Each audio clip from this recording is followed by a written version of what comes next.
สบายดีขอเชิญตามติดตามข่าวปัจจุบันของเมืองพีนทำลายสินค้าหมดอายุและเสริมคุณภาพในตอนเช้าวันที่ 4 มิถุนายน 2025อยู่ที่ของการอุตสาหกรรมและการค้าเมืองพีนได้มีพิธีทำลายสินค้าหมดอายุและเสริมคุณภาพโดยเป็นประธานของฐานกรมกิจญาติวงศ์ห้องเจ้าเมืองพีนผู้ชี้นำเวียงงานเศรษฐกิจให้เกียรติเข้าร่วมของฐานเกษนาบุตรวงศ์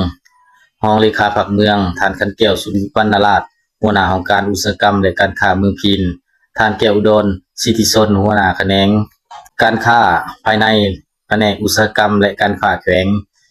มีการนำของเมืองคณะของการและวิชาการจากภาคส่วนที่เกี่ยวข้องเข้าร่วมเป็นสักขีพยานในระหว่างเดือนมังกรเดือนพฤษภาทางเจ้าหน้าที่กวดกาการค้าขันเมืองได้ลงกวดกาสินค้าหมดอายุเสื่อมคุณภาพเสียคุณสินค้าเกินห้ามจำหน่าย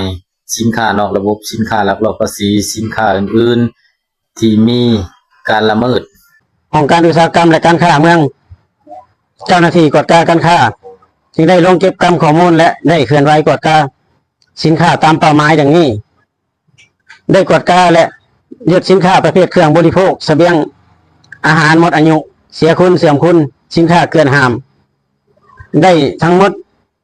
จำนวน12ครั้งมีห้างทั้งหมด57หัวหน่วยในนั้นมีสินค้า119รายการมูลค่ารวม26,775,000 กีบคือว่าสินค้าจำนวนหนึ่งคือว่าได้ถิ่มไปน้ำเนาะเพราะว่ามันเน่าเหม็นแล้วก็มันแตกเนาะจำนวนหนึ่งครับกฎการสินค้าหลักรอบน้ำเข้าและสินค้าบ่มีเอกสารตามเป้าหมายและ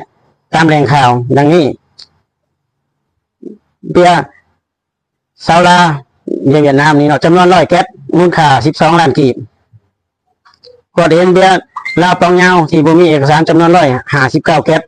มูลค่าทั้งหมด50,880,000 กีบ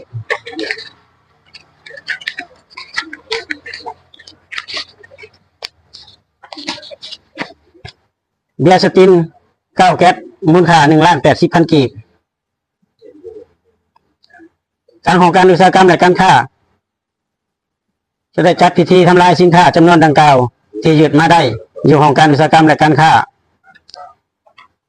เมืองก็คือในมือนี้เนาะ